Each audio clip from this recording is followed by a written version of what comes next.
Assalamualaikum warahmatullahi wabarakatuh. Baik, di sini saya Lastri Edewati dari kelompok 1 akan memaparkan PowerPoint yang berjudul Pandangan Umum Manajemen Strategi. Di sini ada beberapa pokok pembahasan. Yang pertama, definisi manajemen strategi. Yang kedua, pentingnya manajemen strategi bagi organisasi. Yang ketiga, tahapan manajemen strategi. Yang keempat, manfaat manajemen strategi. Yang kelima, karakteristik manajemen strategi. Yang keenam, faktor-faktor yang berpengaruh dalam manajemen strategi. Yang ketujuh, risiko manajemen strategi. Yang kedelapan, peran pemimpin dalam manajemen strategi. Definisi manajemen strategi. Manajemen strategi merupakan suatu proses yang dirancang secara sistematis oleh manajemen untuk merumuskan strategi dan mengevaluasi strategi dalam rangka menyediakan nilai-nilai yang terbaik bagi seluruh pelanggan untuk mewujudkan visi organisasi. Perumusan strategi adalah proses menetapkan program atau rencana yang dilaksanakan lembaga organisasi, tujuan akhir yang ingin dicapainya, serta cara yang akan digunakan untuk mencapai tujuan akhir tersebut. Pentingnya manajemen strategi bagi organisasi. Yang pertama, manajemen strategi terdiri atas 3 proses, diantaranya pembuatan strategi yang meliputi pengembangan misi dan tujuan jangka panjang, mengidentifikasikan peluang dan ancaman dari luar serta kekuatan dan kelemahan organisasi, pengembangan alternatif strategi, dan penentuan strategi yang sesuai untuk diadopsi.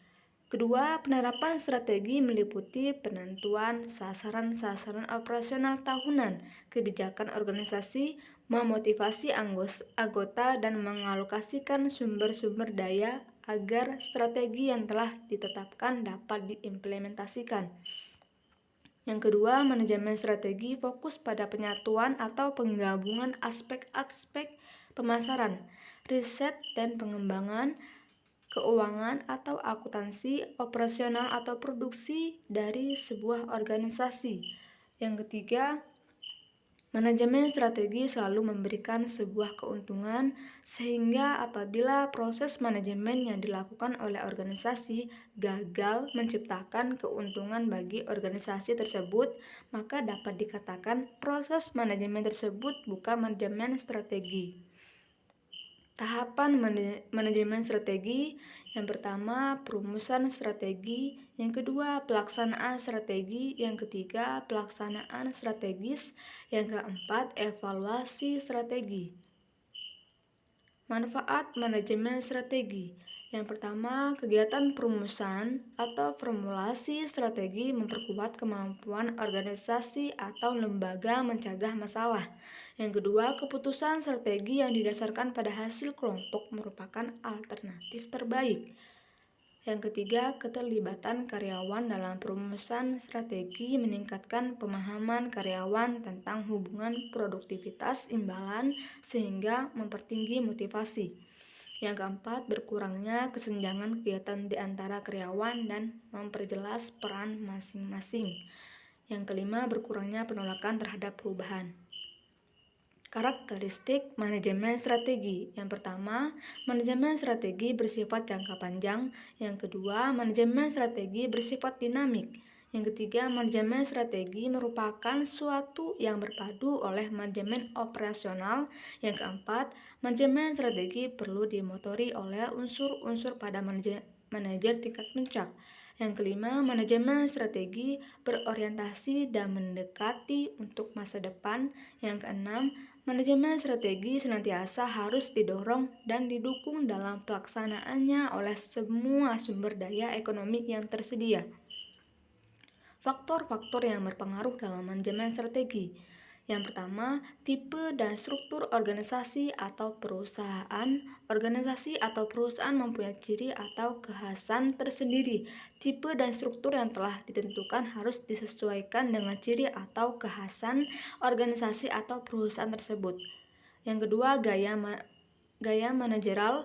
Menurut para ahli, baik itu teoritis dan praktisi yang mendalami mengenai teori kepemimpinan serta gaya manajerial dalam hal pengelolaan organisasi, menitik beratkan beberapa poin.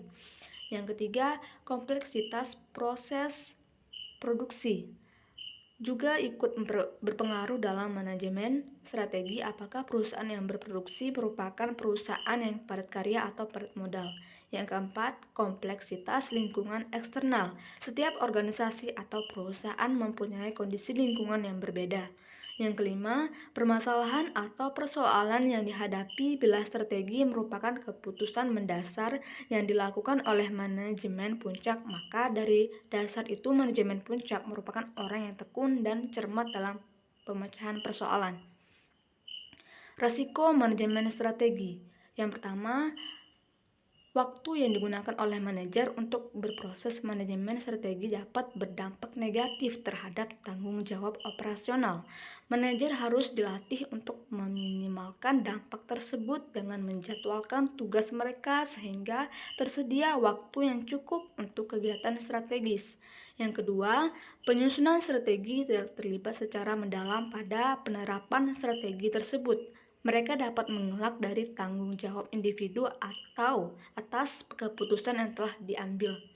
Yang ketiga, manajer strategi harus dilatih untuk mengantisipasi dan menanggapi kekecewaan dari para bawahannya yang terlibat terhadap harapan yang gagal tercapai. Peran pemimpin dalam manajemen strategi. Memimpin memperoleh kepercayaan dari konstituen dari visi dan misi atau RPJM selama 5 tahun yang ia usung, lalu kemudian visi misi tersebut diolah di seluruh kementerian untuk dijadikan acuan program yang akan dilaksanakan. Pemimpin strategi dalam sektor publik memberdayakan para atasan dan para pegawainya untuk membuat keputusan yang berkaitan dengan peningkatan kinerja pelayanan publik. Berkaitan dengan hal ini, para pemimpin dalam sektor publik membutuhkan desain sistem perencanaan strategik yang tepat. Agar mencapai hasil-hasil yang diharapkan, maka pemimpin dan karyawan harus memiliki komitmen terhadap perencanaan strategi yang telah dibuat dan memberikan perhatian penuh pada implementasi dari sasaran-sasaran dan tujuan-tujuan. Selain itu, dalam pelaksanaannya dibutuhkan komunikasi yang baik antara pemimpin dan pegawainya agar terjadi harmonisasi dan menghindari miskomunikasi dalam bekerja. Sekian, terima kasih. Assalamualaikum warahmatullahi wabarakatuh.